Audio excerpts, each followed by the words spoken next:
apa kabar? Saya ajak Anda untuk ngobrol bersama dengan Bung Rocky Gerung ini di puasa, ada yang hari keempat, ada yang hari ketiga. Tapi hari ini, hari Kamis tanggal 14 Maret 2024 itu ada satu peristiwa yang saya kira sangat penting dan ini menjadi pusat perhatian nasional, yakni bertemunya para guru besar, ada juga rektor dari sejabodetabek ini, Bung Rocky, sudah mulai berlangsung pukul 10 tadi pagi, Bung Rocky. Dan kelihatannya yang hadir memang sesuai dengan flyer yang penuh nih, Bung Rocky. Ya, Universitas Indonesia selalu menjadi semacam penanda sejarah tuh. Dan juga dilaksanakan di Fakultas Kedokteran yang memang biasa Oh iya iya dipakai iya, iya. sebagai. Sejarahnya ya.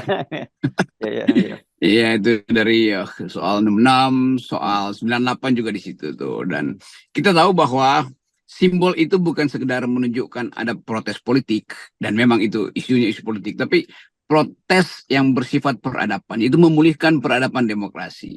Karena itu kita harus dukung dengan sempurna apa yang hendak diputuskan di Universitas Indonesia yang mengundang atau melibatkan hampir semua guru besar di Jabodetabek, atau bahkan ada beberapa juga yang datang dari luar kota tuh. Tetapi ini momentum untuk mendorong sebetulnya keterbukaan politik, karena kita lihat bagaimana Pak Jokowi justru tanpa peduli guru-guru besar dari sebulan 2 bulan lalu udah kasih peringatan, malah Pak Jokowi mau bikin semacam koalisi besar, dan itu Hmm, penanda bahwa dia memang ingin berkuasa panjang dan berkuasa hmm. lama dan berkuasa besar. Kan itu soalnya kan. Jadi seolah-olah teguran etis dari kalangan kampus itu dianggap oleh Pak Jokowi sebagai ya semacam sihir yang nggak mungkin membuat dia mengerti bahwa dia sedang membangun dinasti, sedang membangun kekuasaan besar, dan sedang membangun potensi otoriter. Kan itu dasarnya kan. Hmm. Jadi ada dua tema hari ini. Koalisi besarnya Jokowi yang merupakan ambisi dia untuk terus berkuasa, dan koalisi pikiran yang sedang berlangsung di Universitas Indonesia yang datangnya justru dari masyarakat yang tidak menghendaki negeri ini diacak-acak oleh seseorang yang udah dikasih kesempatan selama 10 tahun tapi tidak berhasil untuk membangun demokrasi, malah ingin memperbesar kekuasaannya dengan satu teori bahwa harus ada koalisi besar yang dia pimpin. Ini udah sinting nih apa Ya, ya, ya. yang bersangkutan. Oke, saya kira yang soal nanti peluang apakah dia mungkin membangun koalisi besar itu dan mengambil alih Golkar dan sebagainya, kita bahas dalam topik yang berikutnya. Tapi kita fokus sekarang bagaimana gerakan-gerakan di perguruan tinggi ya, Bung Rocky ya. Karena ini kan sudah dimulai dari Jogja gitu dan sekarang bersambut di UI, dan ini polanya selalu seperti itu ya. Sekarang ini kelihatannya kemarin petisi juga dimulai di Jogja, kemudian disambut di berbagai daerah termasuk juga kemudian UI yang menyambutkan itu. Dan kalau kemudian UGM simbolnya dan UI yang mulai bergerak, saya kira kan itu ya sinyal bahwa ya ini sebenarnya seluruh Indonesia bergerak gitu. Kecuali orang bertanya-tanya ITB kenapa sih kok ngasih diam-diam aja gitu. Iya tuh, semua kampus sudah bergerak dan itu tidak akan terhindari. Dan genderang perang sebetulnya sudah ditabu tuh. Ini saya udah dapat banyak undangan dari Hmm, kampus-kampus, itu penanda bahwa akan hmm. ada lagi ya kuliah-kuliah kritis itu yang kemarin tertunda tuh. Jadi pertanyaannya kenapa ITB enggak tuh? Karena ITB ada di dalam mesin KPU, itu dia Sirekap. ngumpet di situ. Ngumpet bisa jadi ghost-nya ya. Jadi di ghost in the machine-nya ya. Iya, dia ghost. Betul yang kita bahas kemarin itu, ghost in the machine, itu ada Iya. ada setan di dalam mesin hitung itu tuh. Jadi terlihat bahwa memang pada akhirnya orang mesti nilai rektor-rektor banyak sebetulnya memang tersandra oleh jabatannya sendiri. Tetapi ketika sejarah memanggil, harusnya semua rektor itu keluar dari kandang, kecuali biarin aja tuh rektor ITB itu dia mangkal di situ, dan dia akan digilas sendiri oleh ketidakwajaran di situ kan.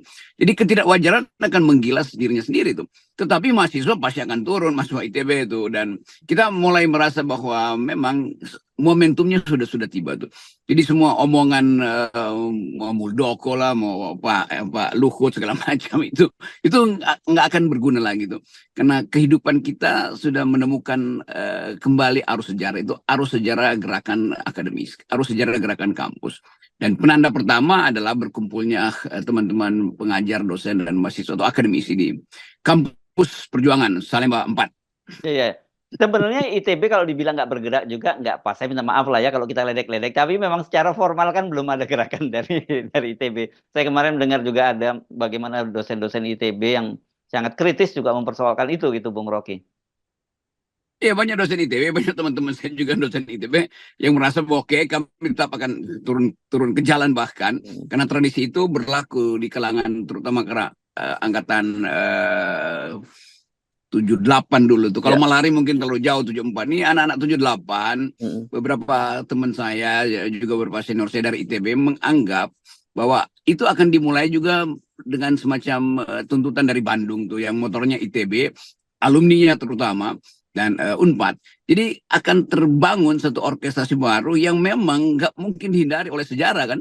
Justru sejarah yang memanggil mereka. Di mana-mana ketegangan politik itu akan dimulai ketika kampus mulai menyatakan sikap tuh.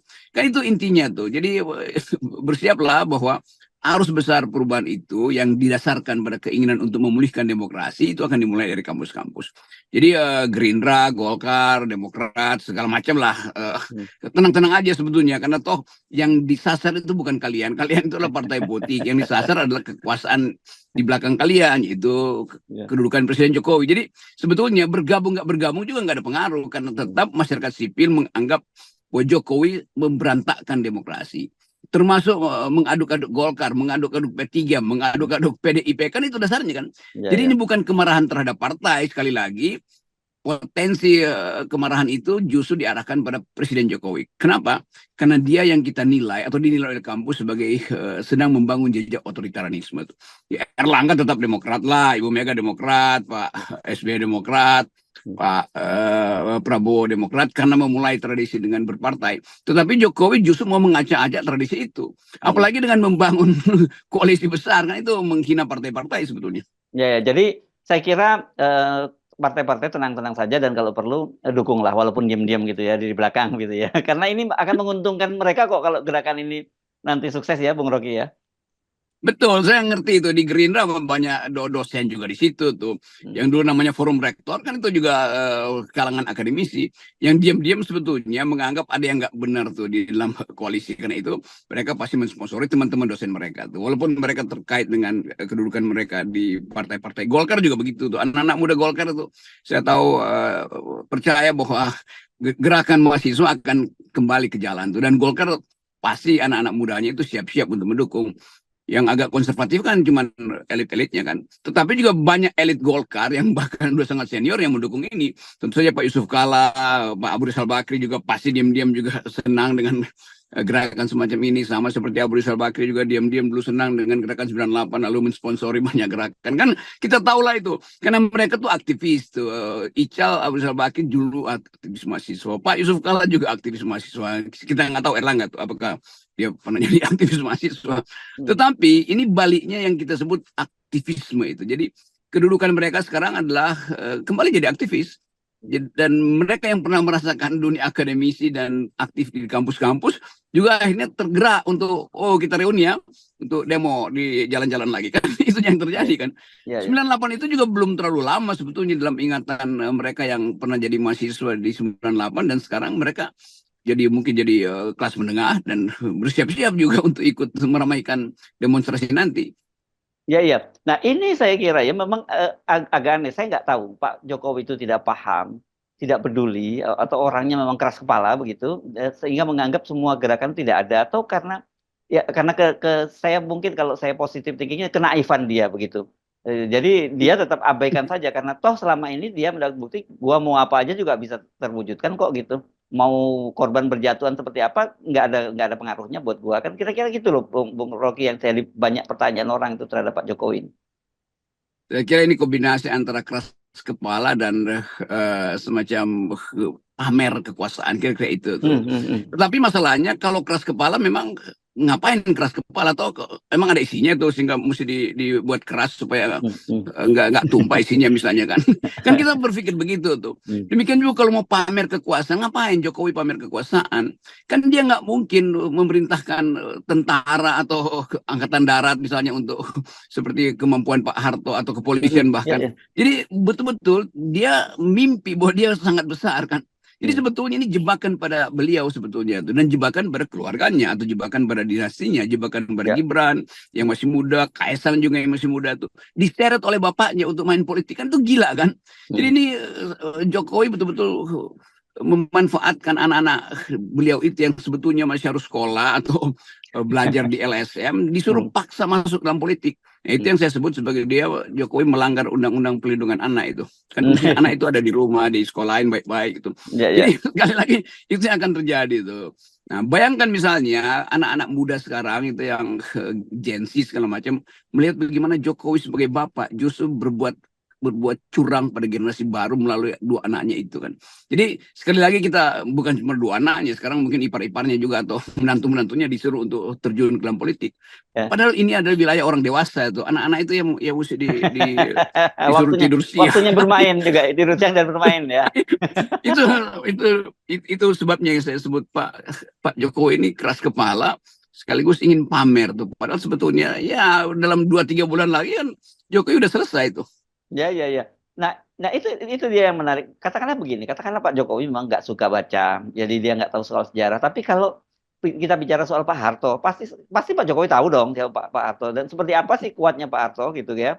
Dan Pak Harto jelas jauh lebih kuat dibandingkan dengan Pak Jokowi. Tapi akhirnya juga tumbang juga. Tapi Pak Harto memilih dengan jalan yang lebih apa ya, lebih damai begitu ya, Bung Rocky ya, mengundurkan diri baik-baik, tidak menimbulkan pertumpahan darah. Tapi kelihatannya kalau Pak Jokowi nggak peduli dan dia akan maju terus gitu.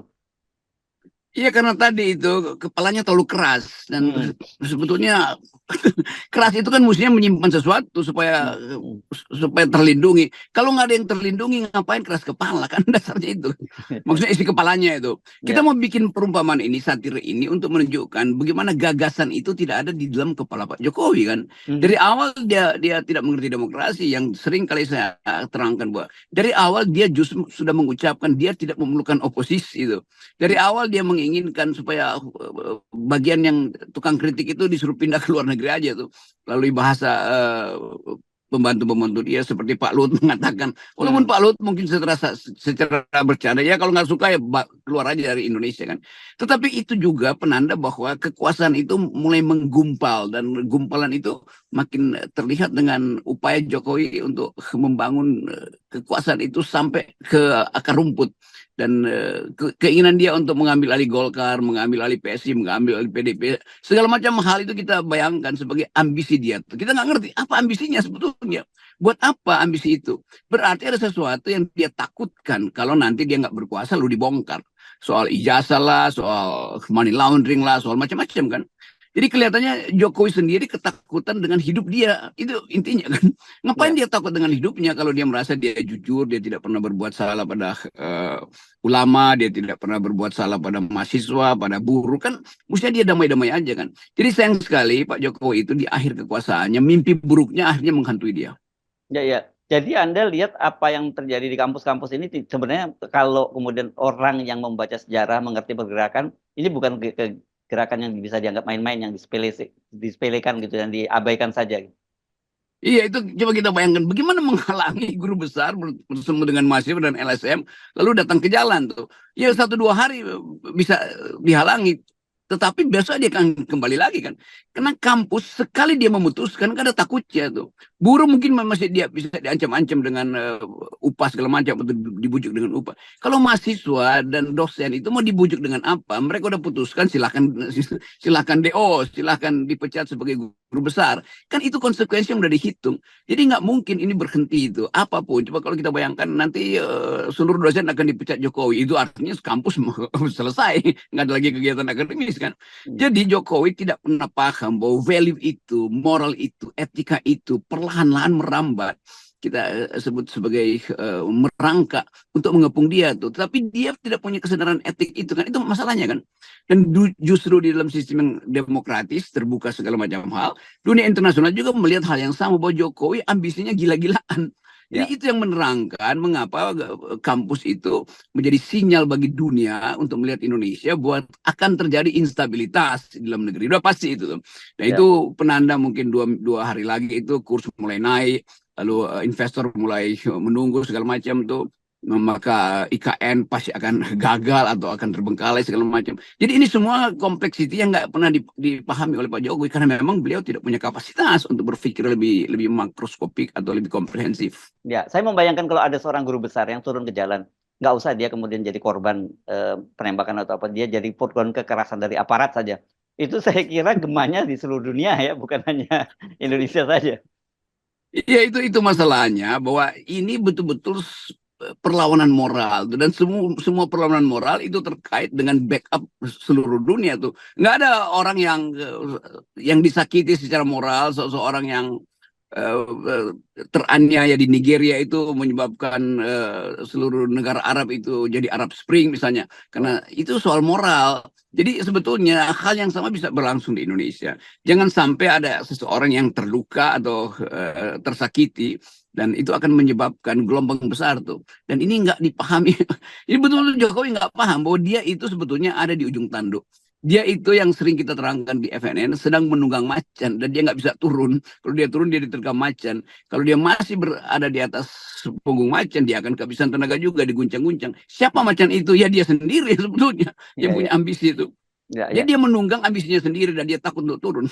Ya, oh yang Anda maksud tadi bukan Nigeria, Algeria atau Aljazair ya, yang Ya pemacu. Aljazair, sorry. Ya, ya Kalau Nigeria pemacu. sekarang lumpuh semua karena inflasi Hmm. naik 30-45%. Yes, oke. Dan jangan sampai itu terjadi di Indonesia. Dan kalau Pak Jokowi tetap ngotot terus, itu saya kira hal yang bisa terjadi juga di Indonesia ya, Bung Rocky. Oke. Ya itu gejala itu pasti mulai. Dan soal soal pangan, soal ketersediaan komoditi dasar itu kan, Hmm. soal BBM sebentar lagi mungkin akan kesulitan orang cari pertalite segala macam. Jadi semua hal itu kalau kita hitung dari kacamata sosiologi memang tersedia semua variabel untuk memulai perubahan tuh. Jadi kira-kira itu yang akan terjadi, dan pasti kita mesti tunggu apa yang akan diucapkan oleh Pak Prabowo. Kan orang menunggu juga Pak Yes. Prabowo mau ucapkan apa. Hmm. Kalau cuman kayak kasak-kusuk di kalangan buruh mungkin mudah disogok gitu. Tetapi ini kasak-kusuk kalangan intelektual, dan Pak Prabowo sebetulnya punya latar belakang itu tuh. Dia punya Hmm. universitas pertahanan, ada universitas yang dia dirikan sendiri. Dia juga datang dari tradisi akademis gitu, karena sekolahnya di semua bidang dia mengerti itu. Jadi ide perubahan yang datang dari kampus ini justru lebih otentik daripada ide perubahan misalnya yang diusung oleh Anies Baswedan kan pada waktu Hmm. itu kan. Hmm. Tetap Anies mengusung ide itu untuk kepentingan kekuasaan. Tapi guru-guru besar ini mengusung ide perubahan untuk kepentingan keadilan dan democratic justice. Jadi itu bedanya tuh. Yes, oke. Baik, terima kasih, Bung Rocky. Ya, tetap kita nolkan kecurangan. Sel- Ya, Betul. Selamat datang Energi Perubahan dimulai dari Kampus Perjuangan Universitas Indonesia. Salemba 4. mantap. Oke, sorry, Sandro sorry. Hersu, jaket kuning, silahkan disiap-siapkan. Oke, makasih, Bung Rocky.